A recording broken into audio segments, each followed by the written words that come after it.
Hi. Um, Today I'm going to talk about my online class. Hello. Today I'm going to talk about my classroom, my online classroom.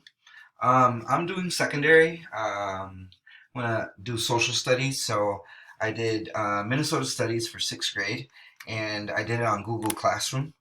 Um, Google Classroom has given really good access to a lot of good resources to utilize to create your online classroom. Um, I think that with this pandemic hitting us, this is a good like transition of where our education is at this point. I work at a middle school, and I help a lot of sixth, seventh, and eighth graders try to understand online classes, and I think that this goes hand to hand with all of that. Um, so my course is Minnesota Studies. It's designed for sixth grade. It has a little description of what the class is about. Um, it also gives a welcome at the beginning. The first thing you see is a little welcome. I don't talk about anything about the class. I just introduce myself. I think that um, students need to see me as a human being, and not just somebody on the other side of an online class. So I try to make it a little bit more personal, and I give them a little bit of information about me. I'm a Latino male from Guatemala that has been living in Minnesota for the past 6 years. I have two kids, and you can see a picture of my beautiful family right here. Also, any ways of contacting me, these are my real um, emails to contact me. I ask a little bit about them.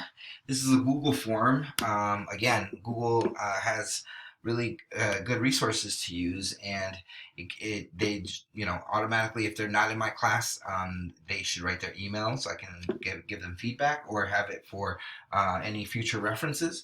And if they're already incorporated into my class, this fills in automatically with their email address. I ask for their name, how they like to be called, what is their favorite food, if they prefer cats or dogs or both, and explain a little bit of why. And where would they go anywhere if they could go anywhere around the world? Where? If they like spicy food, and to rank their day. Just a little get to know you. Um, and you can see what my posts are about. Here, to add people, you normally come here, type in the email address, and add them.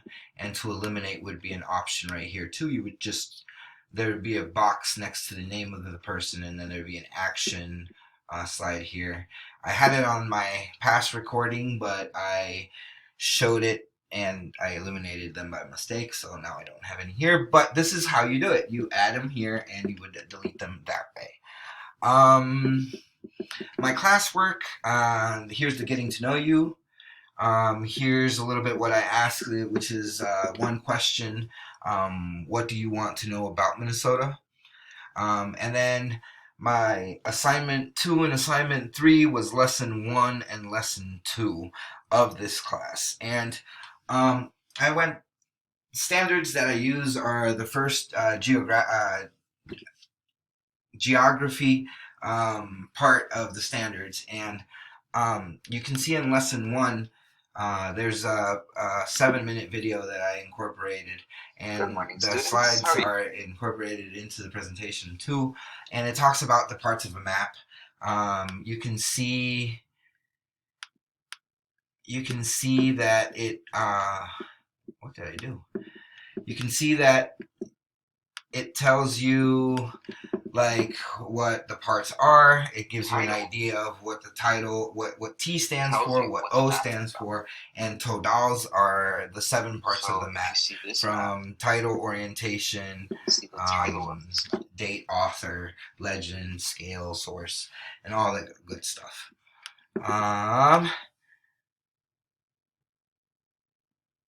there's a worksheet that I incorporated after they watched the video and went through the slides. This worksheet gives you, asks you different questions, and again, it's a Google form, so it emails you their answers, and then you can see what areas you need to work on for the following day. If they don't, this just asks them what part of the map tells you what the map is about, who made the map, um, what is this map showing, what are the parts that are describing all of these things. Then there's an exit ticket, and it's a simple question. It's, what parts of the map did you learn today? And after reviewing this, I can, once it's sent, they're submitted it, I can see which parts have stuck more with the students and then focus on the ones that they haven't learned that well. I also have a Kahoot that I incorporated here. This is a really good, fun resource. If you come in here, it gives you a link. You go to the Kahoot, you connect it with the whole class, and you have them go. And it's a really competitive game, so it gets really, really crazy, and simple questions that will help them review the parts of the map. Like, what is this part of the map showed? You can see a part right here. What does the A for in total stand for? The D. And so, yeah, it's an awesome way to have to get students incorporated into learning in a fun way. Assignment 3 was my lesson 2. My lesson 2, now that we've learned maps, now that we've learned parts of a map and the different types of maps, I think that lesson 2 just talks about people who lived here before 1830. And we're talking about Native Americans, we're talking about indigenous people to this land, and we're talking about directly indigenous people here in Minnesota. So it's going to talk about the Ojibwe that lived on the northeast part of Minnesota, and the Dakota that their tribe extended into 8 different states, but it took up most of Minnesota. And it goes directly into my lesson plan. I have a lesson plan here where you can watch my video. I also have the Google Slides. It just tells you to do a little bit of the bell work. It gives you the objectives of what we're going to be learning. The land changes hands. It talks about how the United States is a young nation that's growing quickly, and in the 1800s, millions of people came to Minnesota, and the land changed its hands through a series of written agreements called treaties. And that I also go into some vocab that we're going to be going through. I incorporated some of the pictures of the book that we're using in St. Paul Public Schools. I incorporated this just to stop, think, observe, and proceed. We're normally taught one side of history. We're normally taught, why did Lieutenant Zebulon Pike come to St. Paul? Why did they choose these 2 pieces of land? Who sent Pike? We're talking about the United States and how its colonies grew and extended and went westward, and how it populated the land and made use of their resources. But the side that we don't hear as much is what the Native American population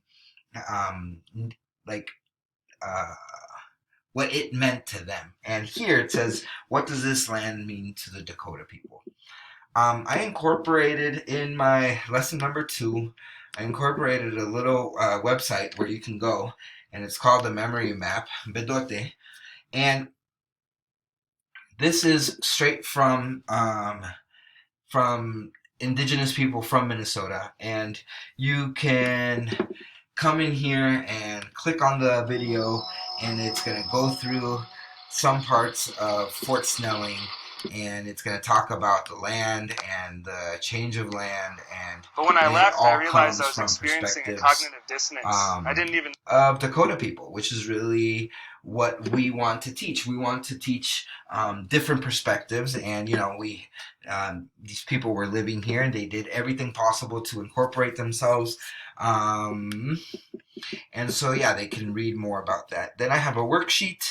The worksheet, again, it's a map of Minnesota, and they put the parts of the map in there. They also incorporate who owned this land. We can see that there's a legend already here. Ojibwe owned, well, not owned, but they lived in this area of Minnesota, and then Dakota tribes lived on this side, and then the United States, the first treaty that they made in 1805 with Pike coming here was here and here, the two pieces of land that they got.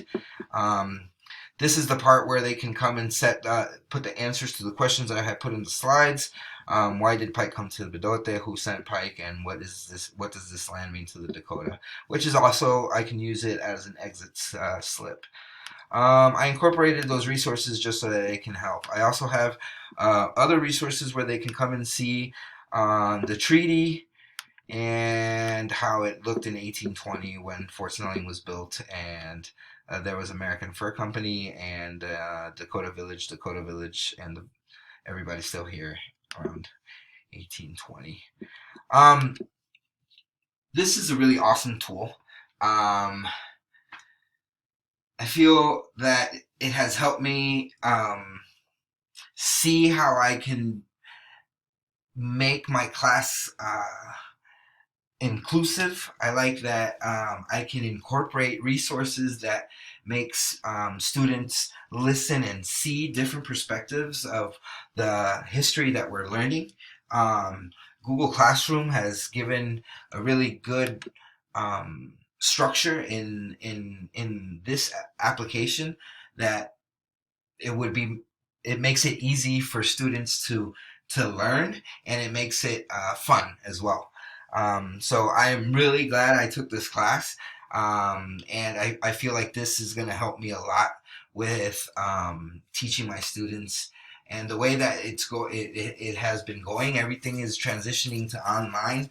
I think that having this resource will help me just jump into teaching, which hopefully, crossing my fingers, would be next year. So yeah, this is my class. This is Minnesota Studies. This is for 6th grade. Thank you for listening, and have a great day.